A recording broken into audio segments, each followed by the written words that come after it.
সবাইকে নমস্কার। আজকের ক্লাসে আবারও সবাইকে স্বাগত জানাচ্ছি। আজ আমরা 1.16 ভগ্নাংশের গুণনীয়ক এবং গুণিতক শিখব। তাহলে ভগ্নাংশের গুণনীয়ক এবং গুণিতক কি?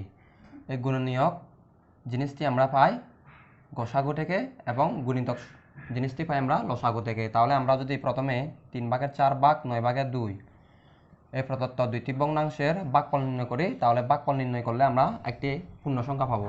তাহলে আমরা যদি প্রথমে 3/4কে লিখি, তাহলে ভাগের স্থলে আমরা দেব গুণ। তাহলে ভাগের স্থলে গুণ দেওয়ার ফলে দ্বিতীয় ভগ্নাংশটি সম্পূর্ণরূপে বদলে যাবে, অর্থাৎ বিপরীত হবে। তাহলে এখানে 9 রয়েছে হরের জায়গা হবে এখানে লব, এবং 2 রয়েছে এখানে লবে, এবং এটা হবে হরে। তাহলে আমরা 3কে 9 দ্বারা ভাগ করব, 3 3-কে 9, এবং 4কে 2 দ্বারা ভাগ করলে আমরা পাবো 2। তাহলে 3 2 কত আসলো আমাদের 6। তাহলে এই প্রদত্ত 6 সংখ্যাতে একটি পূর্ণ সংখ্যা, অর্থাৎ আমরা বলতে পারি কি দুইটি ভগ্নাংশের ভাগফল সাধারণত একটি আমরা পূর্ণ সংখ্যা পাই, অর্থাৎ 3/4 বা 9/2 এর ভাগফল হলো কত? 6। ঠিক একইভাবে আমরা যদি 5/4, 15/8, ও 3/2 এই তিনটি ভগ্নাংশের আমরা যদি এখন তুলনা করি, তাহলে আমরা কি পাই? তাহলে প্রথমে আমরা ভগ্নাংশগুলোর হর 5, 15, 3 এর লসাগু আমরা প্রথমে নির্ণয় করব। তাহলে 5, 15, 3 এর লসাগু আমরা নির্ণয় করি। তাহলে কি পাই? 3 5 15, 3 1 3। তাহলে আমরা 5 দ্বারা দিতে পারি, আবার 5 1 5, 5 1 5 1। তাহলে 3 5 15। তাহলে লসাগু আসলে কত আমাদের? 15। অর্থাৎ ভগ্নাংশগুলোর হর এখানে 5, 15, 3 এর লসাগু আসলে আমাদের 15। তাহলে লসাগু 15 এর বিপরীত ভগ্নাংশ হবে কি? 15/1।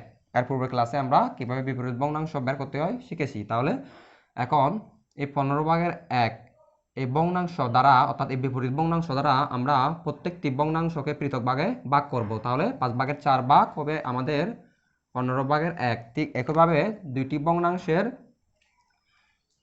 ভাগফল আমরা সচরাচর কি পাই? একটি পূর্ণ সংখ্যা। তাহলে আমরা এটিকে পূর্ণ সংখ্যায় রূপান্তর করতে পারবো। তাহলে সমান সমান 5/4 ভাগের আসলে আমরা দেব গুণ। তাহলে এই সংখ্যাটি পুরোই বিপরীত হয়ে যাবে। তাহলে এখানে থাকবে 15, নিচে থাকবে কত? 1। তাহলে আমরা যদি 5কে 15 দ্বারা 15কে 5 দ্বারা যদি ভাগ করি, তাহলে আমরা কি পাবো? 3। তাহলে 3 4 কত? 12। তাহলে এই 12 হচ্ছে একটি পূর্ণ সংখ্যা। ঠিক একইভাবে আমরা যদি 15/8কে যদি 15/1 দ্বারা ভাগ করি, তাহলে আমরা কি পাই? তাহলে 15/8 গুণ 15/1। তাহলে আমরা কি পাবো? 15-এর সাথে 15টা চলে যাবে। তাহলে থাকলো কত? 8। তাহলে 8 হচ্ছে এখানে একটি পূর্ণ সংখ্যা। ঠিক একইভাবে আমরা 3/2কে যদি আমরা 15/1 দ্বারা ভাগ করি, তাহলে আমরা কি পাই? 3/2 গুণ উপরে যাবে 15, নিচে থাকবে কত? 1। তাহলে 15-এর সাথে 3 আমরা ভাগ করলে পাবো কত? 5।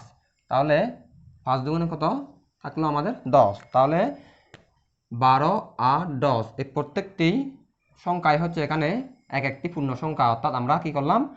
দুইটি ভগ্নাংশের ভাগফল আমরা কি পাই? সচরাচর একটি পূর্ণ সংখ্যা পাই। তাহলে আমরা সেটি এখানে প্রমাণ করে দেখলাম। তাহলে আমরা কি লিখতে পারি এখন?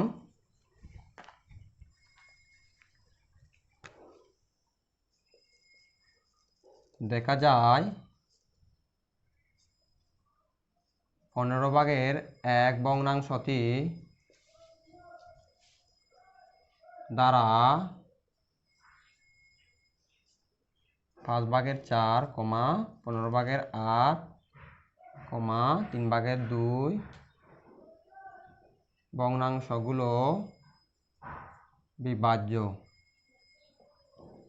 অর্থাৎ 5/4, 15/8, 3/2 এই ভগ্নাংশগুলো কি হয়? 15/1 দ্বারা বিভাজ্য হয়।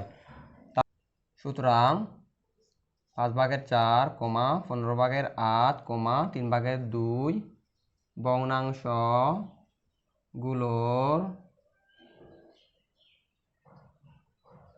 প্রত্যেকের গুণনীয়ক কত? 15/1। অর্থাৎ ভগ্নাংশের হরগুলোর লসাগুর মানের বিপরীত ভগ্নাংশগুলোর হচ্ছে প্রত্যেকের গুণনীয়ক কত? 15/1।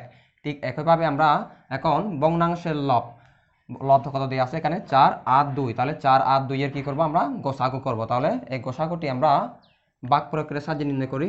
তাহলে আমরা যদি প্রথমে 2 দ্বারা 4কে দিই তাহলে কত পাবো? 2 দুগুণে 4। তাহলে এই 2 দ্বারা আমাদের ভাগ দিতে হবে আবার 8কে। তাহলে 4 দুগুণে কত? 8। তাহলে শেষ ভাজক কত আমাদের? 2। তাহলে গসাগু হচ্ছে আমাদের 2। তাহলে এবং হর 5 15 3-এর লসাগু আমরা পেয়েছি কত এখানে? 15। তাহলে আমরা ভগ্নাংশ এখন এটিকে তৈরি করব। তাহলে ভগ্নাংশ তৈরি করার জন্য আমাদের লাগবে কি?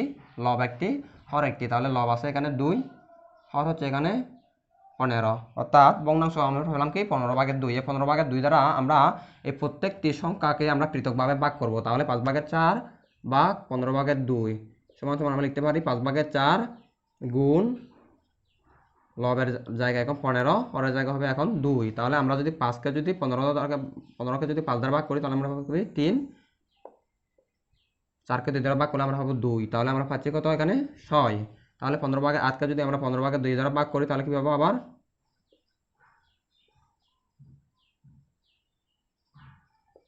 15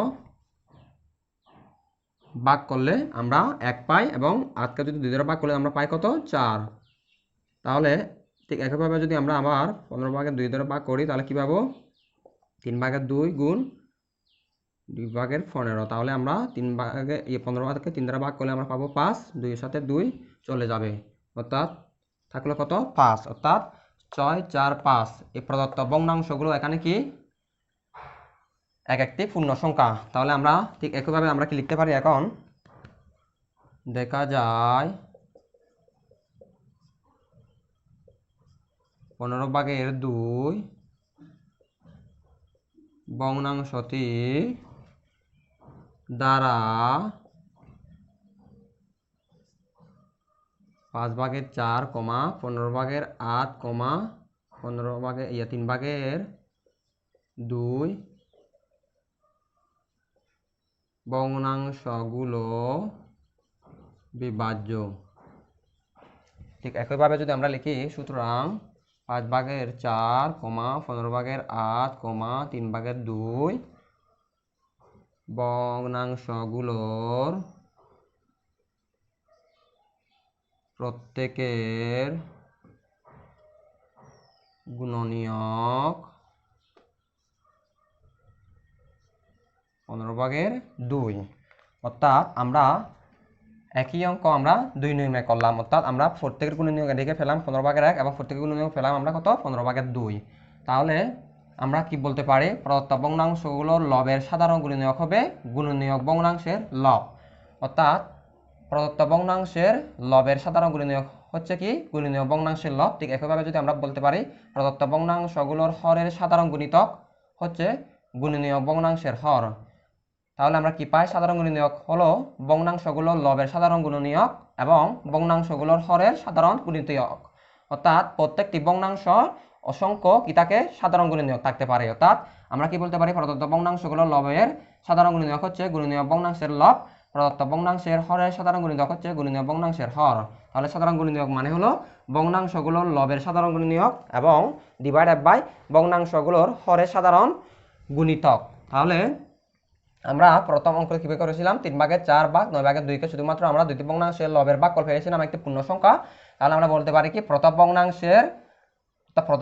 থেকে দ্বিতীয় ভগ্নাংশের গুণিতক এবং দ্বিতীয় ভগ্নাংশ থেকে প্রথম ভগ্নাংশের গুণনীয়ক বলা হয়। অর্থাৎ একটি ভগ্নাংশের অসংখ্য কি থাকতে পারে? গুণনীয়ক থাকতে পারে। আমরা বলতে পারি কি? প্রথম ভগ্নাংশের থেকে দ্বিতীয় ভগ্নাংশের গুণিতক এবং দ্বিতীয় ভগ্নাংশ থেকে প্রথম ভগ্নাংশের গুণনীয়ক বলা হয়।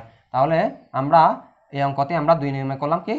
প্রদত্ত ভগ্নাংশের হর, আবার এদিকে প্রদত্ত ভগ্নাংশের লবের সাথে আমরা হরের লসাগু করলাম। তাহলে আমরা কি করলাম? একটা মান পেলাম। এই মানের সাথে আমরা প্রত্যেকটি এই মানগুলোকে আমরা ভাগ করে একটা নির্দিষ্ট মান পেলাম। এগুলো হচ্ছে একটি পূর্ণ সংখ্যা। তাহলে আমরা বলতে পারি কি? এই প্রদত্ত ভগ্নাংশগুলোর প্রত্যেকের গুণনীয়ক হচ্ছে 15/2। তাহলে এদিকে আমরা বলতে পারি প্রদত্ত ভগ্নাংশের প্রত্যেকটি গুণনীয়ক হচ্ছে 15/1। অর্থাৎ এভাবে আমরা ভগ্নাংশগুলোর গুণনীয়ক এবং গুণিতক খুব সহজেই নির্ণয় করতে পারি।